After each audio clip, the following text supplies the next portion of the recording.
Hello दोस्तों। आशा है आपने हमारे YouTube चैनल सब्सक्राइब किया होगा। और यदि आप हमारे इस चैनल पर नए हैं तो सबसे पहले इसे सब्सक्राइब कीजिए और बेल आइकन का बटन जरूर दबाइए। और अब आप हमारे YouTube चैनल पर इस डायरेक्ट लिंक के थ्रू भी जा सकते हैं। तो प्लीज लॉग इन www.youtube.com/c/sacademy-vimal। दोस्तों, आज हम पढ़ेंगे न्यूटन का द्वितीय नियम, न्यूटन की गति के नियम। जैसा कि हम जानते हैं, न्यूटन ने गति के 3 नियम दिए थे। न्यूटन का प्रथम नियम, न्यूटन का द्वितीय नियम तथा न्यूटन का तृतीय नियम। इन तीनों नियमों को संयुक्त रूप से न्यूटन की गति के नियम कहते हैं। न्यूटन का गति का द्वितीय नियम, इस नियम के अनुसार संवेग में परिवर्तन की दर सदैव आरोपित बल के समानुपाती होती है तथा संवेग में यह परिवर्तन सदैव आरोपित बल की दिशा में होता है। यदि P रेखीय संवेग हो तथा F आरोपित बल हो तो F is directly proportional to dp/dt। जैसा कि हम जानते हैं, जब कभी भी समानुपाती चिन्ह को हटाया जाता है तो उसकी जगह एक बराबर का निशान तथा एक समानुपाती गुणांक लगा दिया जाता है। यहां हम समानुपाती गुणांक के रूप में 1 का प्रयोग करते हैं।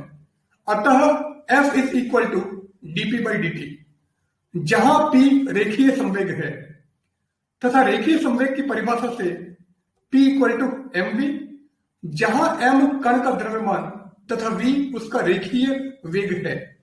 अब यदि P इक्वल टू mv यहां से इस समीकरण में रख दिया जाए तो F is equal to d/dt of mv। अब हमने ऐसा उदाहरण लिया है जहां पर द्रव्यमान का मान समय के साथ परिवर्तित नहीं हो रहा है। कुछ ऐसे केसेस हैं जहां पर द्रव्यमान समय के साथ परिवर्तित होता है, परंतु इस स्थिति में द्रव्यमान समय के साथ अपरिवर्तित है।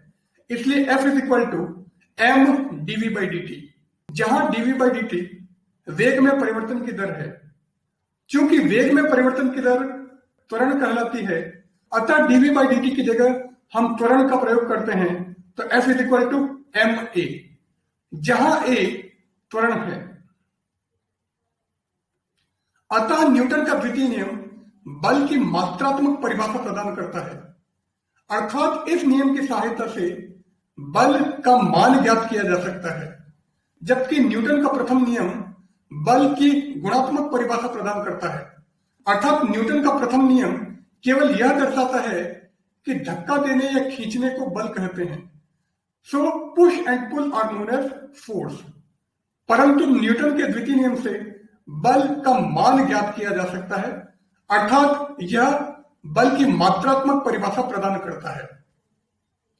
यदि ax, ay तथा az क्रमशः x, y तथा z दिशा में त्वरण के घटक हों तो F is equal to m ax i cap plus ay j cap plus az k cap, जहां i कैप, j कैप तथा k कैप क्रमशः x, y तथा z दिशा में एकांक सदिश हैं।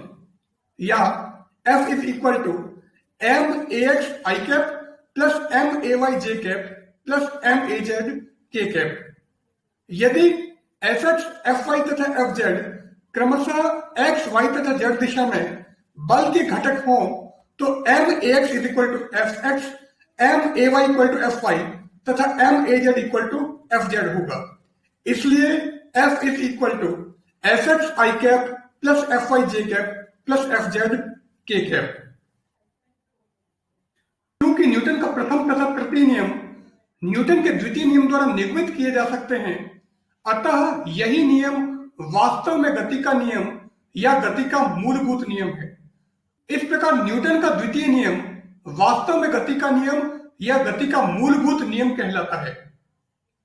चूंकि F इक्वल टू m में, अतः A equal to F upon m या त्वरण द्रव्यमान के व्युत्क्रमानुपाती होता है। कहने का तात्पर्य यह है कि किसी वस्तु का द्रव्यमान जितना अधिक होगा, वस्तु द्वारा उत्पन्न त्वरण उतना ही कम होगा। चूंकि द्रव्यमान वस्तु के जड़त्व का मापक है, अतः इस समीकरण द्वारा दिया गया द्रव्यमान जड़त्वीय द्रव्यमान कहलाता है।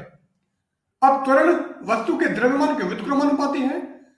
चूंकि साइकिल का द्रव्यमान ट्रक के द्रव्यमान की तुलना में कम है, इसलिए साइकिल का जड़त्व कम होगा जबकि ट्रक का जड़त्व अधिक होगा। कहने का तात्पर्य यह है कि साइकिल को गति प्रदान करने के लिए हमें कम बल की आवश्यकता होगी, जबकि ट्रक को गति प्रदान करने के लिए हमें अधिक बल की आवश्यकता होगी। यह ध्यान रखना आवश्यक है कि वस्तु में उत्पन्न त्वरण केवल उसके द्रव्यमान पर निर्भर करता है, यह कभी भी वस्तु के प्रारंभिक तथा अंतिम वेगों पर निर्भर नहीं करता है।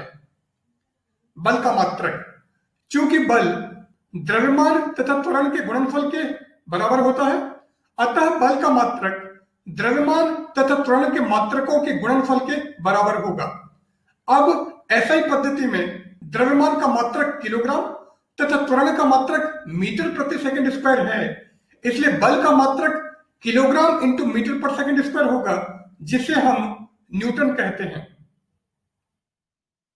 सीजीएस मात्रक, बल का सीजीएस मात्रक डायन होता है तथा डायन तथा न्यूटन में संबंध 1 न्यूटन इक्वल टू 10 की पावर 5 डायन होता है। अतः इस सूत्र की सहायता से हम बल के सीजीएस तथा एसआई मात्रक को ज्ञात कर सकते हैं। विमीय सूत्र, त्वरण का विमीय सूत्र m0L(t-2) है, अतः बल का विमीय सूत्र mL(t-2) होगा। त्वरित गति, त्वरित गति दो प्रकार की होती है। एक वह गति जिसमें केवल वस्तु का वेग परिवर्तित होता है जबकि उसकी दिशा समान रहती है, तथा दूसरी वह गति जिसमें केवल वस्तु की दिशा परिवर्तित होती है जबकि उसका वेग अपरिवर्तित रहता है। यदि किसी गति में केवल वस्तु के वेग का परिमाण परिवर्तित होता है तो इस प्रकार की गति में बल या तो गति की दिशा में या गति की दिशा के विपरीत दिशा में आरोपित किया जाता है, तथा यदि किसी गति में केवल वस्तु की गति की दिशा परिवर्तित होती है, उसका वेग अपरिवर्तित रहता है, तो इस प्रकार की गति में बल सदैव वस्तु की गति के लंबवत दिशा में आरोपित किया जाता है। वृत्तीय गति इसी प्रकार की एक गति का उदाहरण है। अब यहां पर हम हमारा अध्याय समाप्त करते हैं। आशा है आपको यह टॉपिक पसंद आया होगा, तो please like, share and subscribe our channel. So good bye.